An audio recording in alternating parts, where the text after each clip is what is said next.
Welcome to Students Incorporated, a podcast exploring the topics of business, education, technology, and design. I'm your host, Mr. Jason. Join me weekly as my team and I produce content that's informative, positive, fun, and uplifting. Episodes include student conversations, interviews with thought leaders, and inspirational stories with an international flavor. This podcast is created and produced with the help of students from the International Community School of Bangkok. In today's episode, we're focusing on the topic of gender equality, its struggles, misconceptions, and stereotypes, as well as youth activism, what young people can do to spark a change and make a difference. We'll be diving into topics from intersectional feminism and advocacy, debunking myths, and shedding light on the role gender still plays in our world. I'm joined today by co-presidents of 50 Squared, a United Nations recognized student-led organization advocating for women's rights and gender equality. My co-hosts for the episode are Tasha, the co-vice president of 50 Squared, and Rebecca. Before we get into our first segment, let's get to our quote of the day and get some headline news. Our quote of the day comes from Carlton Weiss. He said, "It's not what you achieve, it's what you overcome. That's what defines your career." This quote can motivate us when we are faced with challenges in our careers. Like me as a student, it reminds us that achievements aren't necessarily the most important factor in success. What's really important is the path we've taken and the obstacles we overcame. Our career is a process of learning and acquiring new skills. And the more obstacles we overcome, the more we can learn and the more skills we can acquire. And that's our quote of the day.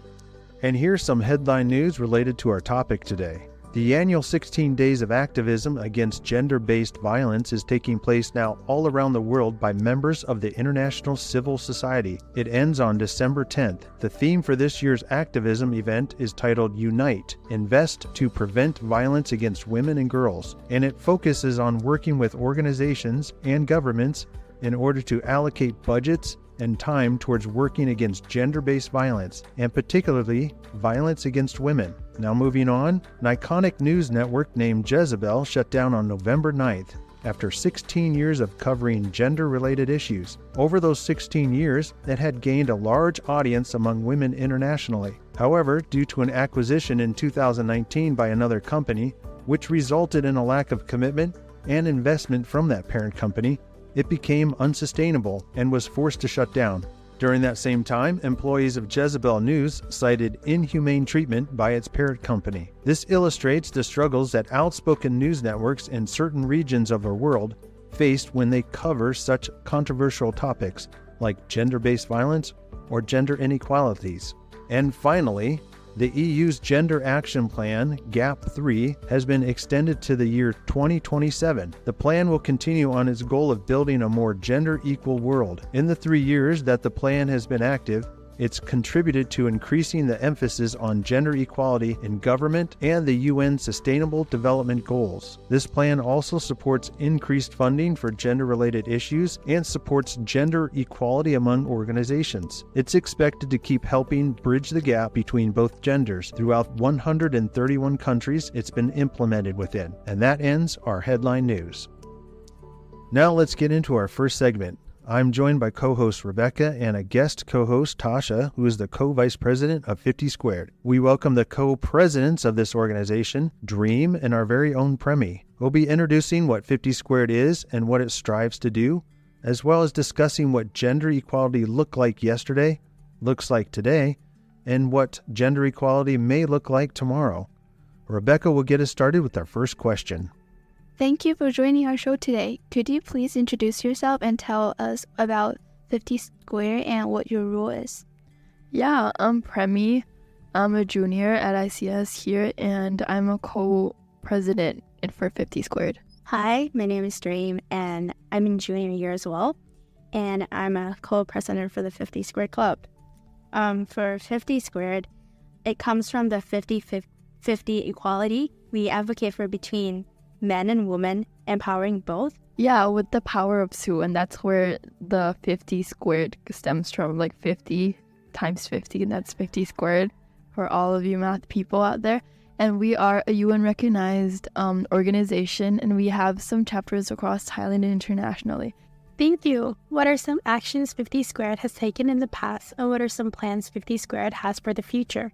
Okay, yeah, backtracking a little bit. So back in 2018, our founder, Amy Jane, who is an ICS alumni, she founded 50 Squared, and 50 Squared started off as a small school club, but throughout the years, we've partnered with many Thai nonprofit organizations, arranging bake sales, fundraisers, speaker series, and we've also expanded our horizons and then having new chapters in branches nationally across Thailand and also internationally in India and Jordan as well. And of course, in 2020, we received letter in mail from United Nations in recognition, applauding our efforts and the organization itself. And of course, later in 2020, when COVID-19 hit, our founders had graduated already, and the organization was put on pause. And in 2023, we have brought 50 Squared back to ICS and have connected with Amy. And yeah, for future plans, we, as of right now, started fundraising for a future project in collaboration with her ICS, which is a period destigmatization project. And we're reconnecting with previous chapters from 2020, reaching out to new leaders with the same dreams and hopes and fighting for the same values. What are some challenges you faced with the processes you had to go through to bring 50 Squared to life? You can talk about anything from planning, launching, organizing, and recruitment. I think the thing with 50 Squared is a lot of I suppose I guess in Thailand, with a lot of the culture, societal values surrounding it, is that, and especially considering our age as young people, I think it's harder to make progress or to make change. And in terms of there's a lot of stigma surrounding the idea of gender equality as well, or stigma around advocacy in general, and raising voices and then bringing conversations that might not be out of day-to-day conversations and making a change. And it is always hard to start something new. The first step, I feel is always definitely really hard. I think definitely I agree with everything that Premi has said. And of course, there's a lot of preconceived ideas about feminism as well, especially in our society, as Premi mentioned. And a lot of people just don't really think that inequality between men and women really exists anymore in 21st century. There's a lot of inequality that you can find in between in our society. And when you are ignorant about the problems that we're facing, it's a lot harder to gain support from the student body, or even communicating through our purpose and mission and values, because a lot of people will just devalue it, and it's not going to be really important. For our listeners who might not be as familiar with the term feminism or gender equality, could you talk a little about what those terms mean? Terms to throw out there. Feminism. I think just the word feminism alone it has taken a lot of shape and a lot of meanings and connotations for different groups of people. And if you throughout all of that, the original meaning or the intended purpose for the feminist movement has changed or shifted or not, or just being perceived as something that isn't. So feminism, as defined by the Oxford Dictionary, is the advocacy of women's rights on the basis of the equality of the sexes. And that is essentially what gender equality is trying to achieve, the mission to advocate for the equality of all sexes in terms of equal access to opportunities and also equal social, economic, and political rights as well. And I think building onto what we said earlier about people not fully understanding or having preconceived ideas about the term feminist or feminism, I think one broader term that can be used in more detail is intersectional feminism. So intersectional feminism is defined as it centers the voices of those experiencing overlapping oppression, overlapping forms of oppression, because there are many inequalities that exist, many marginalized communities, and you would have to consider all forms and all the ways that marginalized communities are marginalized and underrepresented, and through that then consider gender equality for all.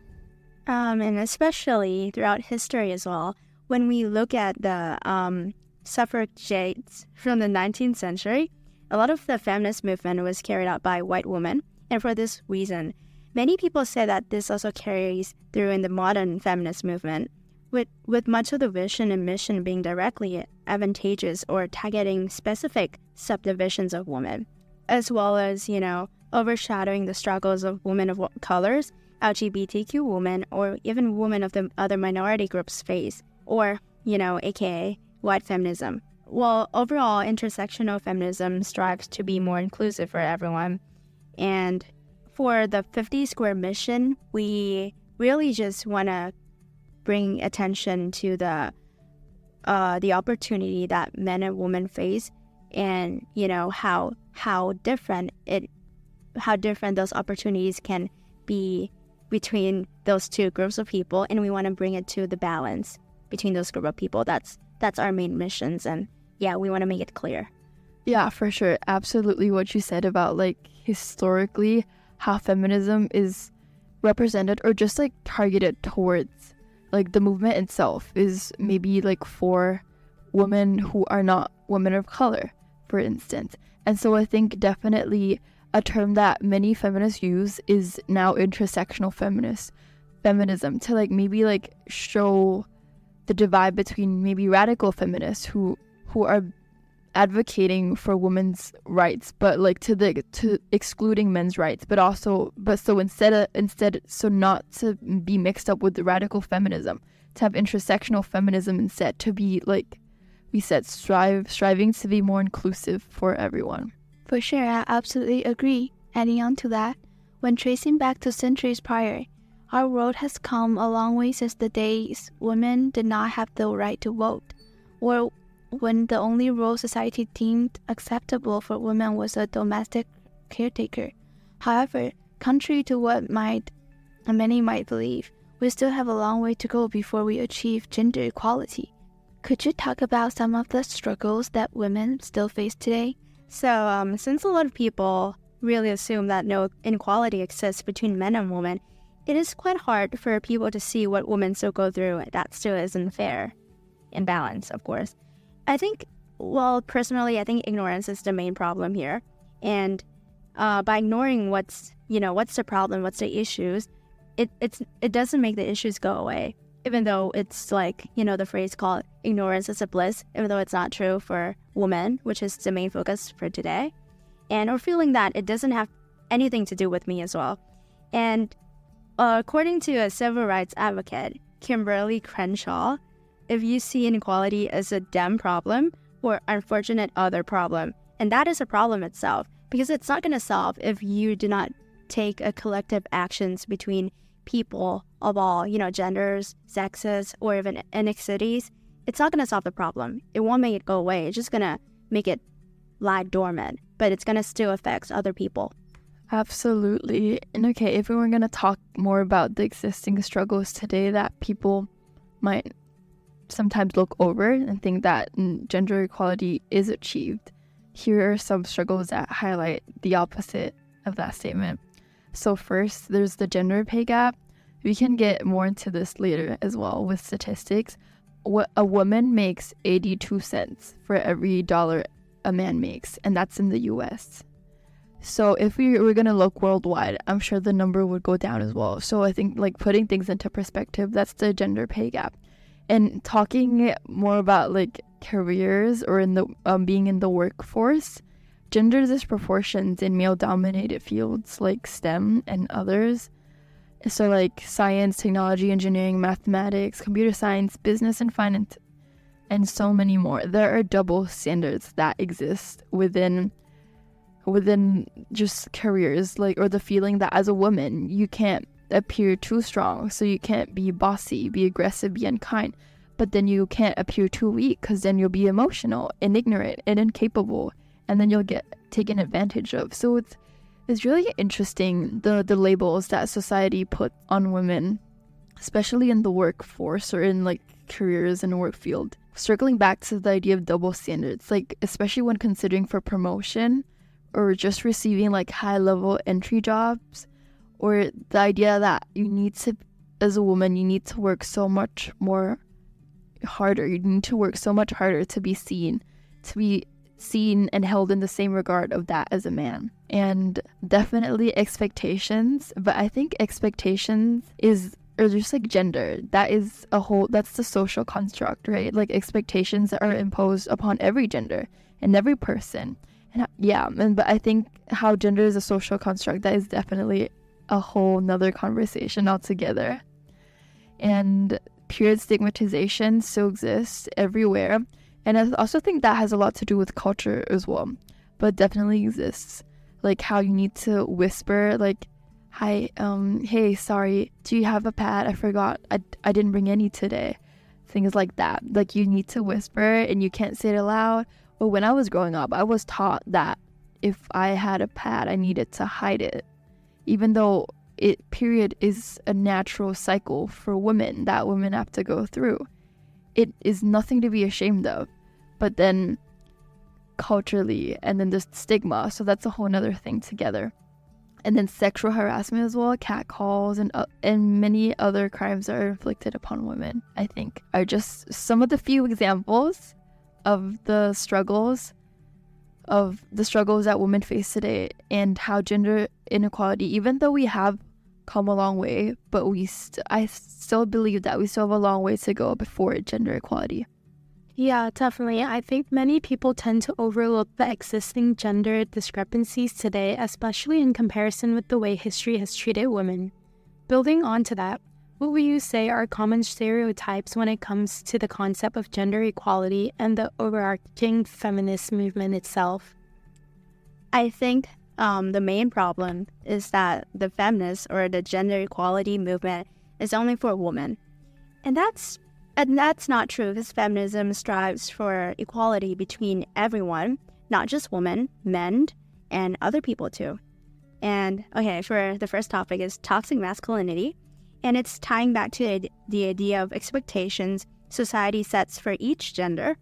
Well, men are supposed to be more strong, tougher. You can't cry in front of other people. You can't really show emotions, and it's really affect other people in your life, especially the people you care about. So it's really toxic.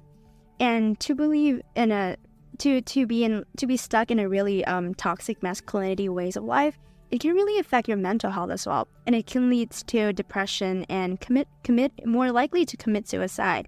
Well, statistically, men are about 4 times more likely to commit suicide than women, which is very telling itself.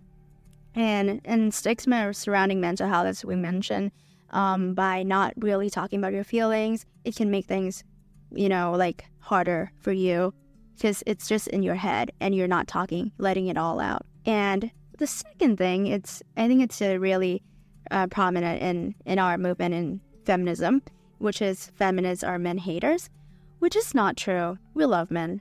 And don't let me get starting on that. Okay. Many believe that identifying as a feminist means that you hate men or you are angry at men, which is no.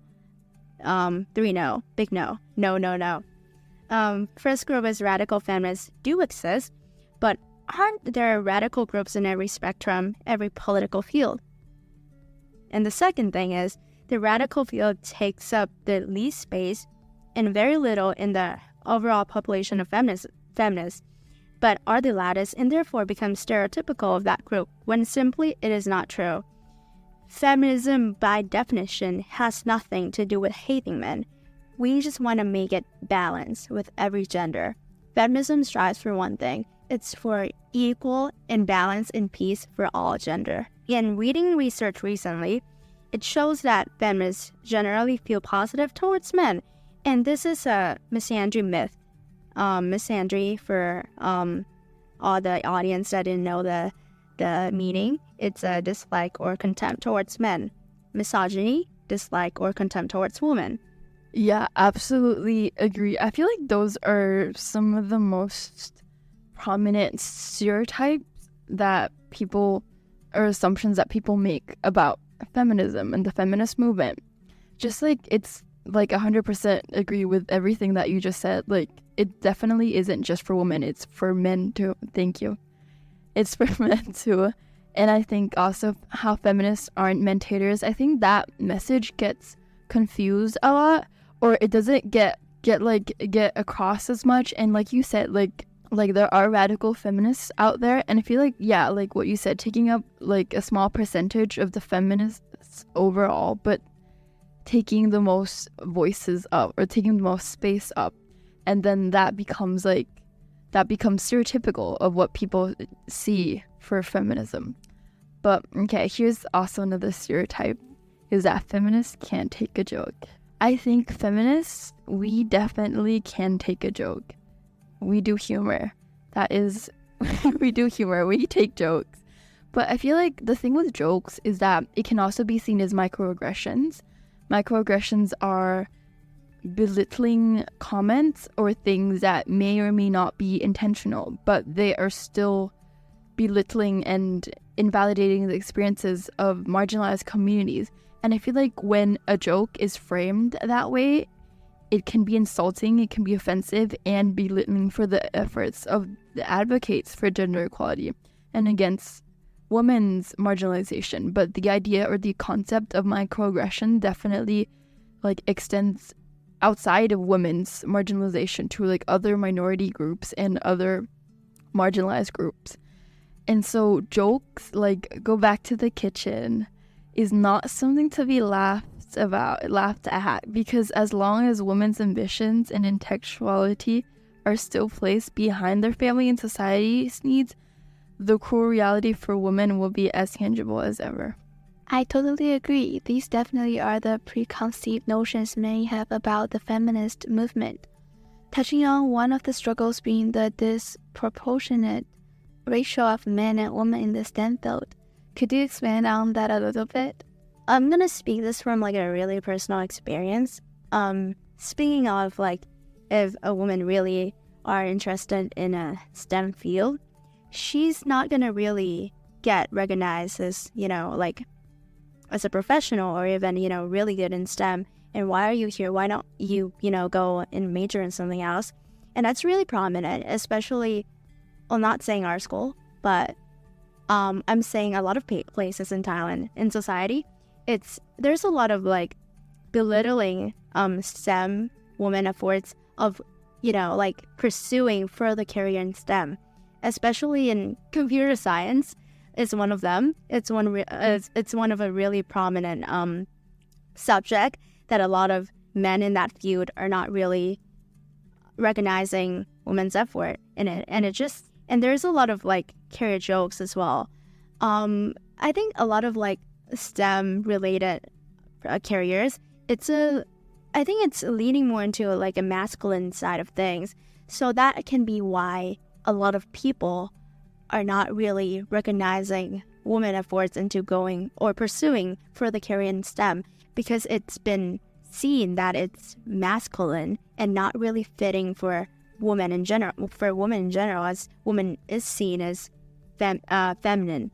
And so it's a really hard and really complicated subject to really expand on, because it's really prominent in every day. Absolutely. And I feel like in careers, or like if we look at like certain male dominated fields, maybe like STEM, business, computer science, all of that, I think just looking at the ratio itself is telling.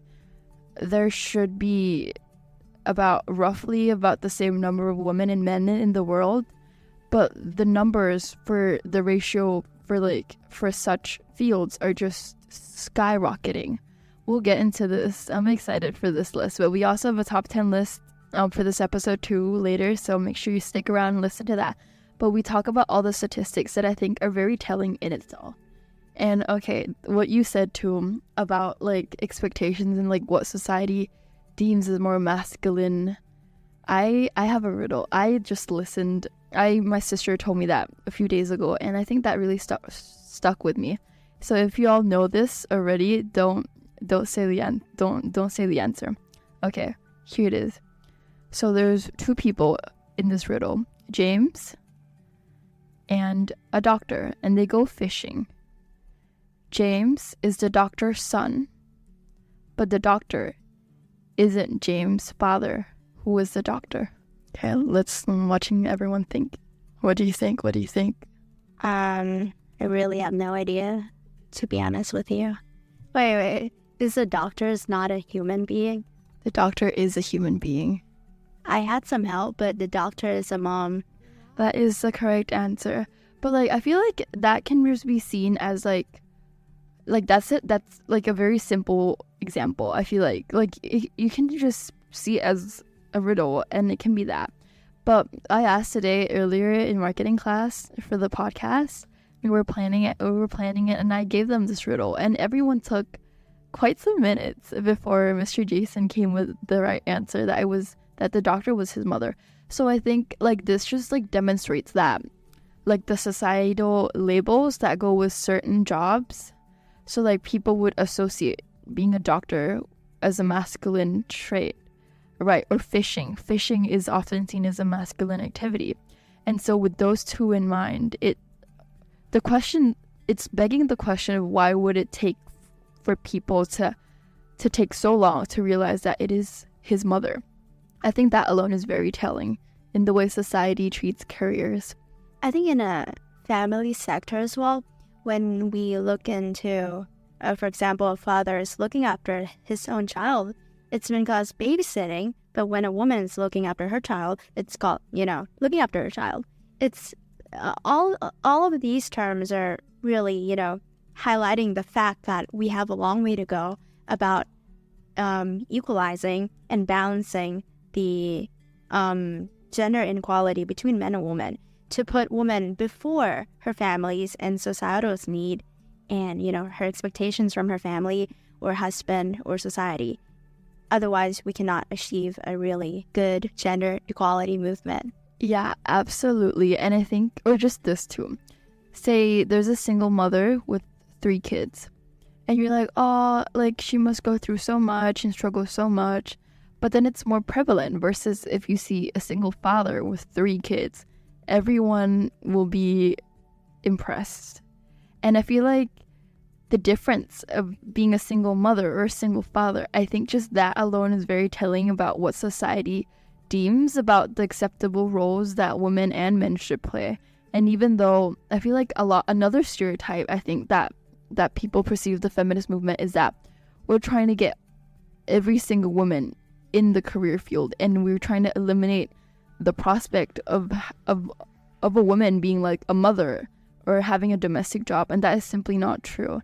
I think where we're coming from, feminism, is that advocating for careers so that anyone can be whatever they want to be and have equal access to all the opportunities in every career field, so anyone can be whatever they want to be. Yeah, definitely. The disproportionate ratio is definitely real and still remains to be one of the many prominent struggles gender equality brings about, deterring other women from joining the field or even pushing some to leave.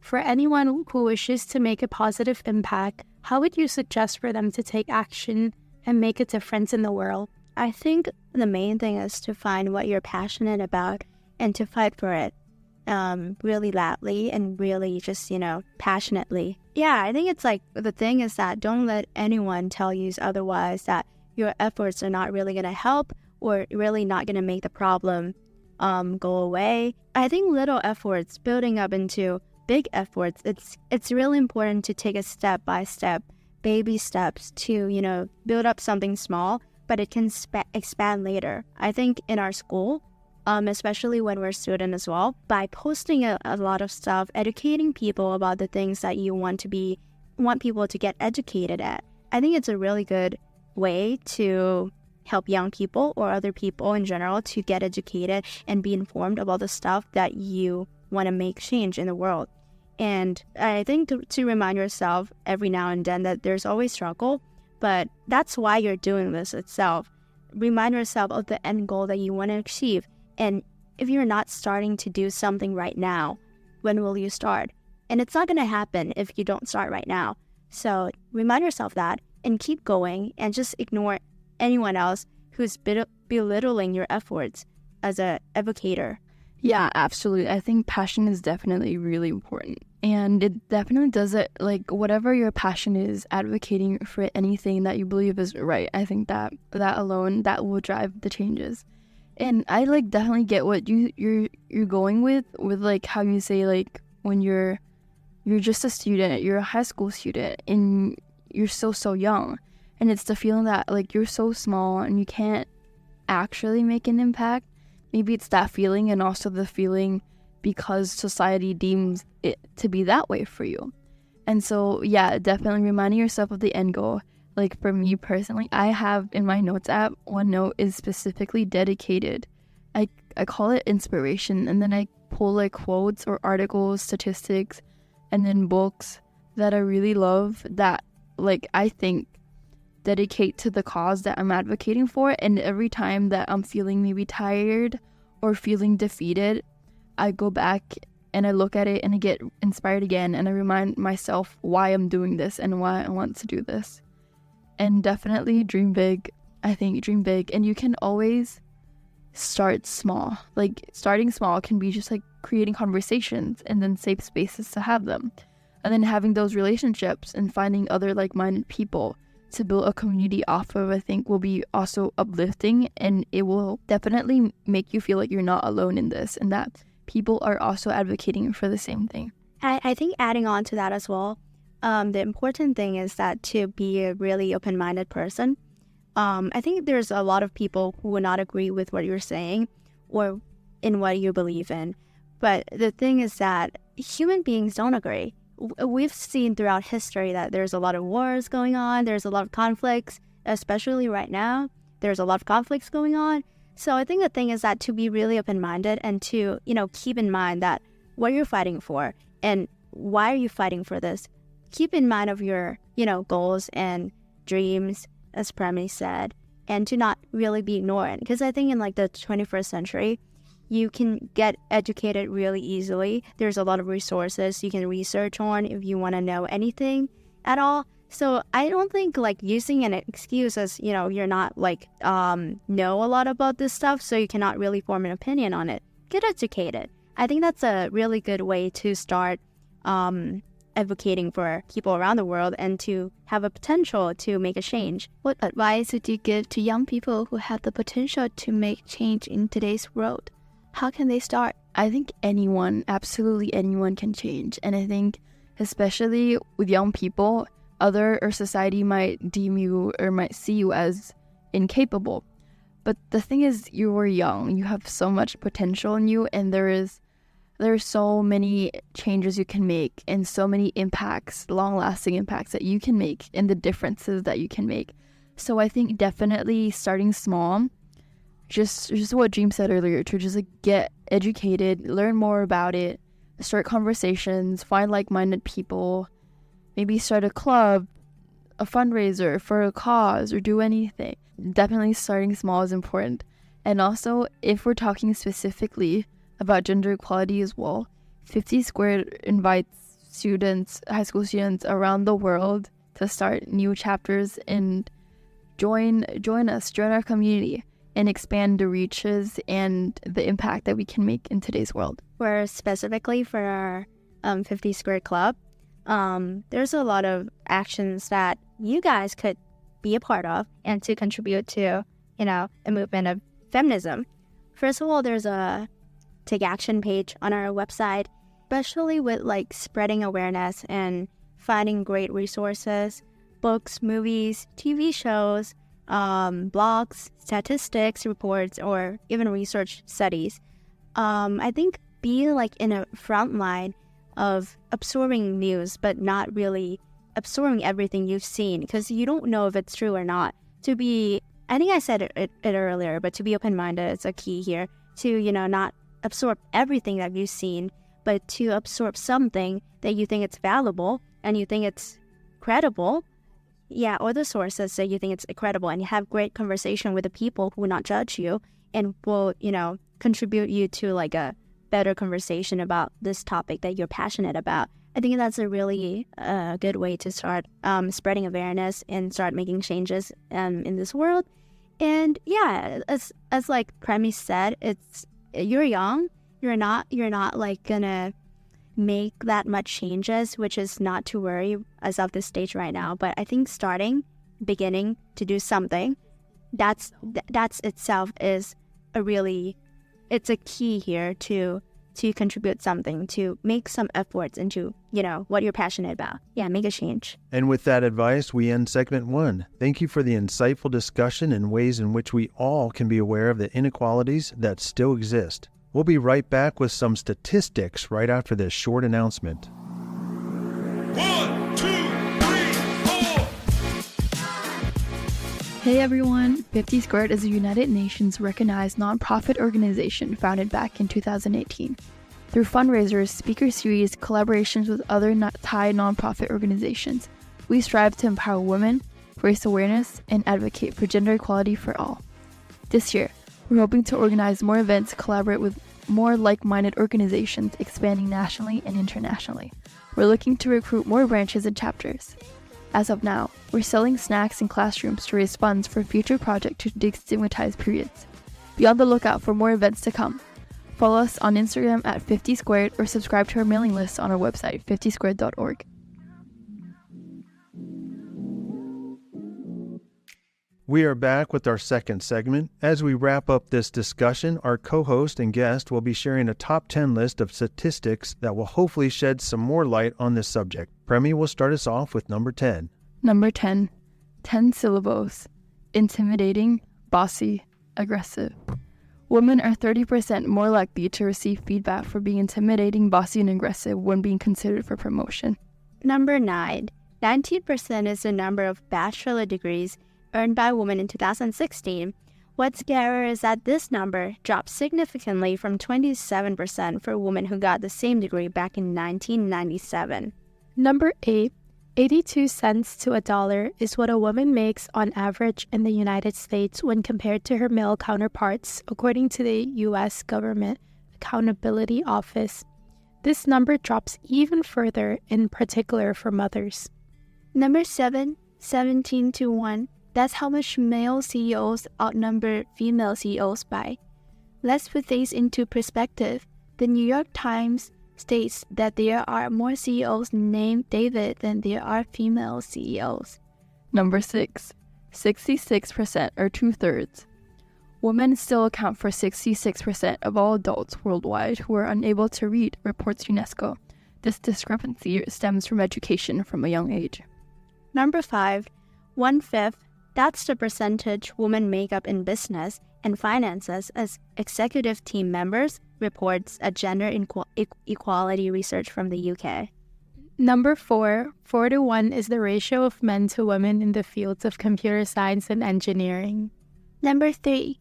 34% is the percentage representing women in the workforce in the STEM fields. Research by the American Association of University Women reports. Number 2. 20th September 2014 was when Emma Watson delivered her viral speech as she fought for gender equality, when she is quoted for having said, "If not me, who? If not now, when?" And make your ways for number 1. One person is what it takes to spark a change and make a difference. Thank you so much for those stats. Numbers don't lie. The top 10 list does help show us that many societies still have work to do in this area. There are roughly an equal number of men and women in the world. Inequality still very much exists. There is a growing movement among the youth to spark conversations and make a difference, advocating for what we believe to be right. Dream big dreams and change the world.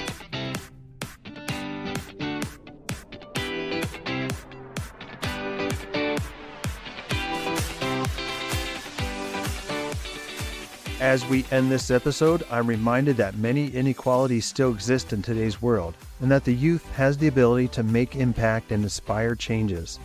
Check out 50 Squared online at 50squared.org, or follow them on Instagram at 50 Squared.